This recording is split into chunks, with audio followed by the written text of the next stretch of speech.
함께 볼 하나님의 말씀은 시편 44편입니다. 구약 성경 834페이지 정도에 있습니다. 시편 44편 우리 1절에서 26절까지 말씀 교독으로 보도록 하겠습니다. 하나님이여, 주께서 우리 조상들의 날 곧 옛날에 행하신 일을 그들이 우리에게 일러주매 우리가 우리 귀로 들었나이다. 주께서 주의 백성을 펼쳐주시고 우리 조상들을 이 땅에 거룩하게 하시며 주께서 다른 민족들은 고달프게 하시고 우리 조상들은 번성하게 하셨나이다. 그들이 자기 칼로 땅을 얻어 차지함이 아니요 그들의 팔이 그들을 구원함도 아니라 오직 주의 오른손과 주의 팔과 주의 얼굴의 빛으로 하셨으니 주께서 그들을 기뻐하신 까닭이니이다. 하나님이여, 주는 나의 왕이시니 야곱에게 구원을 베푸소서. 우리가 주를 의지하여 우리 대적을 누르고 우리를 치러 일어나는 자를 주의 이름으로 밟으리이다. 나는 내 영광을 의지하지 아니할 것이라 뱀칼이 나를 강하지 못하리이다. 오직 주께서 우리를 우리 원수들에게서 구원하시고 우리를 미워하는 자로 수치를 당하게 하셨나이다. 우리가 종일 하나님을 찬양하나이다. 우리는 하나님의 이름에 영원히 감사하리이다. 그러나 이제는 주께서 우리를 버려 욕을 당하게 하시고 우리 군대와 함께 나아가지 아니하시나이다. 주께서 우리를 대적들에게서 도망치게 하시니 우리를 미워하는 자가 자기를 위하여 탈취하여 하나이다. 주께서 우리를 잡아먹힐 양처럼 그들에게 넘겨주시고 여러 민족 중에 우리를 흩으셨나이다. 주께서 주의 백성을 가까워 하시며 그들의 반값으로 이익을 얻지 못하셨나이다. 주께서 우리로 하여금 이웃에게 욕을 당하게 하시니 그들이 우리를 둘러싸고 조소하고 조롱하나이다. 주께서 우리를 백성 중에 이끌어가게 하시며 민족 중에서 원인을 당하게 하셨나이다. 나의 능력이 종일 내 앞에 있으며 수치가 내 얼굴을 덮었으니 나를 비방하고 욕하는 소리 때문이요 나의 원수와 나의 복수자 때문이니이다. 이 모든 일이 우리에게 임하였으나 우리가 주를 잊지 아니하며 주의 언약을 어기지 아니하였나이다. 우리의 마음은 주께지 아니하고 우리 걸음도 주의 길을 따라가지 아니하였으나 주께서 우리를 승량의 조소에 밀어 넣으시고 우리를 사망의 그늘로 덮으셨나이다. 우리가 우리 하나님의 이름을 잊어버렸거니와 우리 손을 당신에게 향하여 들었다며 하나님이 이를 알아내지 아니하셨으리이까. 무릇 주는 마음의 비밀을 아시나이다. 우리가 주를 위하여 죽임을 당하게 되며 도살하는 같이 여김을 받았나이다. 주여 어깨서서 어찌하여 주무시나이까. 일어나소서 하시고 우리를 영원히 버리지 마소서. 어찌하여 주의 얼굴을 가리시고 우리의 고난과 죄를 찢으시나이까. 우리 영혼은 진토 속에 파묻히고 우리 몸은 땅에 묻었나이다. 일어나 우리를 도우소서. 주의 인자심으로 말미암아 우리를 구원하소서. 아멘. 오늘 본문인 시편 44편은 크게 세 부분으로 나눌 수 있습니다. 첫 번째 부분은 1절부터 8절까지로서 하나님께서 과거에 행하신 일들에 대한 고백입니다. 두 번째 부분은 9절에서 22절까지로 현실에서 하나님 백성이 당하고 있는 고통과 어려움에 대한 호소를 말하고 있습니다. 마지막 세 번째는 23절부터 26절까지로 하나님께 자신들의 상황을 잊지 말고 자신들을 구원해 달라는 기도로 되어 있습니다. 이 시편 44편은 전체 문맥이 참 이상한 구조로 되어 있습니다. 물론 시편이라는 특수성을 고려할 때 논리적인 흐름에 따라 썼다고 하기보다는 시편 기자의 그때그때의 감정의 흐름과 고백에 따라 기록되었다라고 볼 수 있습니다. 그러나 그 모든 내용을 고려하더라도 첫 번째 부분과 그 뒤에 나오는 부분은 너무나도 큰 반전을 이루고 있습니다. 그러나 그 반전이 이 시편 44편이 가지고 있는 놀라운 영적 비밀을 풀어내는 열쇠가 되어집니다. 첫 번째 부분은 이스라엘 백성들을 가나안 땅에 살게 하시고 정착하게 하신 것이 하나님의 은혜임을 고백하고 있습니다. 그런데 두 번째 부분이 시작되는 9절에 그러나로부터 시작되는 뒷부분을 보면 너무나도 애달픈 내용이 나오고 있습니다. 우리가 버림을 당하고 시욕을 당하고 약탈당하고 여러 나라의 포로로 끌려가고 조롱거리와 웃음거리가 되었다라고 하고 있습니다. 그런 그들을 더 힘들고 괴롭게 하는 것이 있습니다. 단순히 당하는 고통과 고난으로 인하여서 힘든 것이 아니라 17절과 18절 말씀 때문에 그들의 마음은 더 무너지고 있습니다. 이 시편 기자는 그 모든 상황에서 우리는 주님을 잊지 않았고 주님의 언약을 깨뜨리지도 않았다고 합니다. 그리고 마음이 위축된 적도 없고 그들의 걸음도 주님의 길에서 벗어난 적이 없다라고 말하고 있습니다. 그럼에도 불구하고 그들의 처지는 22절과 같이 되었다라고 합니다. 22절의 말씀입니다. 우리가 종일 주를 위하여 죽임을 당하게 되며 도살할 양과 같이 여김을 받았나이다. 그들은 하나님 앞에 범죄하지 않았는데 날마다 죽임을 당하고 도살할 양같이 되었다라고, 그러한 처지가 되었다라고 말하고 있습니다. 우리가 만일 오늘 시편 기자와 같은 처지라고 한다면, 입장이라고 한다면 어떻겠습니까?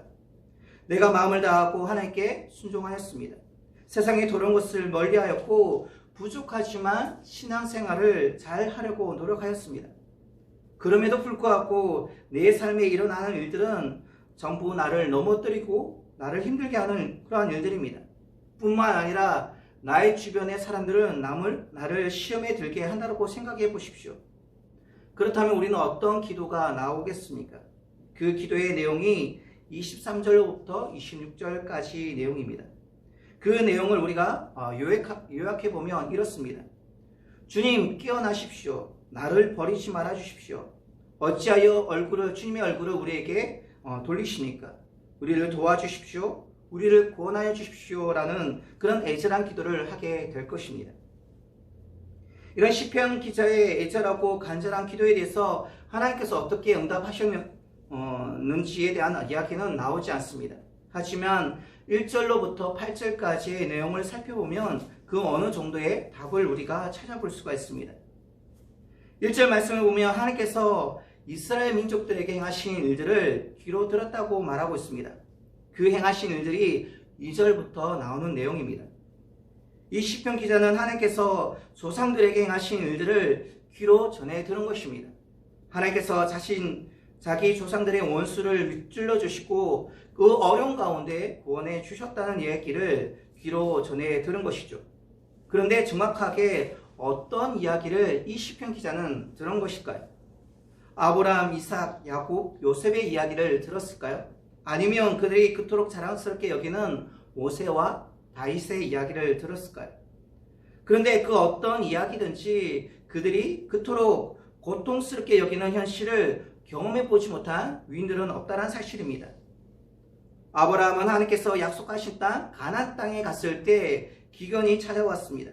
그래서 애굽으로 갔고 거기서 아내 사레를 잃어버릴 뻔했습니다. 이삭은 두 아들 야곱과 에서가 원수가 되어 갈라지는 것을 눈안에 보게 됩니다. 야곱과 요셉도 마찬가지입니다.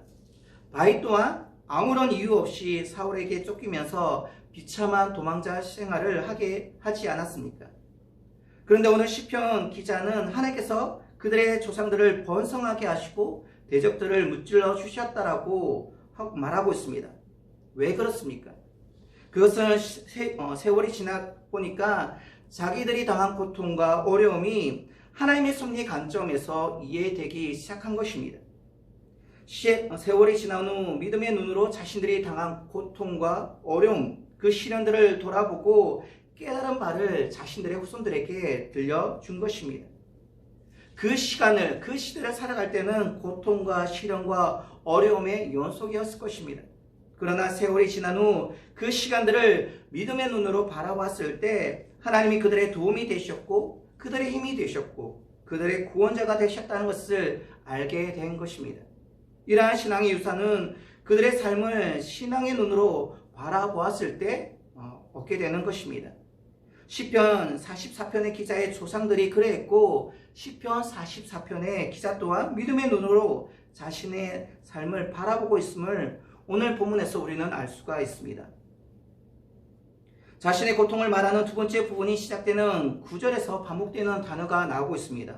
9절과 10절, 11절, 12절, 13절, 14절에 나오고 있는 단어입니다. 그것은 주께서입니다.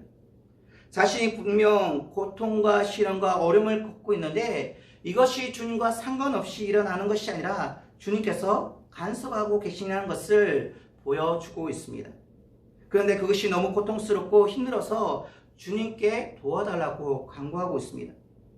자신의 삶을 하나님과 상관없이 살아가는 것이 아니라 자신의 연실을 믿음의 눈으로 직시하고 하나님께 간구함으로 해결하려고 하고 있습니다.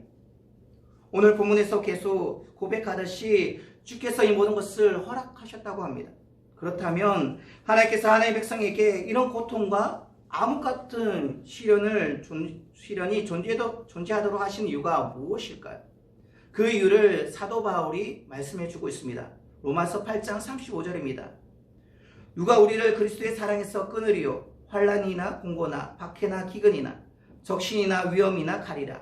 기록된 바 우리가 종일 주를 위하여 죽임을 당하게 되며 도살당할 양같이 여김을 받았나이다 함과 같으니라. 그러나 이 모든 일에 우리를 사랑하신 이로 말미암아 우리가 넉넉히 이기느니라. 내가 확신하노니 사망이나 생명이나 천사들이나 권세자들이나 현재의 일이나 장래일이나 능력이나 높음이나 기쁨이나 다른 어떤 피조물이라도 우리를 우리 주 그리스도 예수 안에 있는 하나님의 사랑에서 끊을 수 없으리라. 사랑하는 여러분, 도살당할 양같이 여김을 받는다는 상황이 얼마나 비참하겠습니까? 그런데 우리 인생에도 그런 상황이 발생할 수 있습니다. 하나님께서 허락하신다는 것이죠. 그런데 하나님께서 그런 상황을 통해 우리를 당신의 사랑에서 끊어낼 수 없다는 것을 우리에게 분명하게 보여주십니다. 저항할 수 없는 힘의 위력 앞에서 우리는 좌절할 수 있습니다. 실패할 수 있습니다. 그러나 우리의 실패와 좌절이 결코 우리를 향한 하나님의 사랑의 실패와 좌절이 아니라는 사실입니다. 그것을 막을 수 있는 것은 이 세상 어디에도 존재하지 않고 존재할 수 없습니다. 이 믿음이 그 모든 것을 넉넉하게 이기게 합니다. 사랑하는 여러분, 지금 우리는 우리가 감당할 수 없는 고통과 어려움 속에 몸부림치고 있을지 모릅니다. 우리가 하나님 앞에 서 있기 때문에 당하는 조롱과 멸시는 우리를 더 힘들게 합니다. 우리가 기도함에도 하나님께 간구함에도 해결되지 않은 문제는 우리를 더 깊은 나락으로 빠뜨리는 것 같습니다. 그러나 우리가 반드시 기억해야 할 것은 우리가 겪는 그 모든 고통과 우리를 공격하는 그 어떤 영적 세력도 우리를 감싸고 있는 하나님의 사랑에서 우리를 끊을 수 없다는 사실입니다. 이 고통의 세월이 지나고 나면 분명 우리는 볼 것입니다. 그리고 고백할 것입니다. 그리고 하나님께서 우리에게 행하신 일들을 우리의 믿음의 자손들에게 들려줄 수 있을 것이며 또한 우리와 같은 믿음의 삶을 이어나가게 될 것입니다. 그렇게 오늘 우리에게 주어진 삶 속에서 믿음으로 살아감을 통해서 믿음의 전승과 계승이 이어지는 우리의 한날 되시기를 주님의 이름으로 축복드립니다.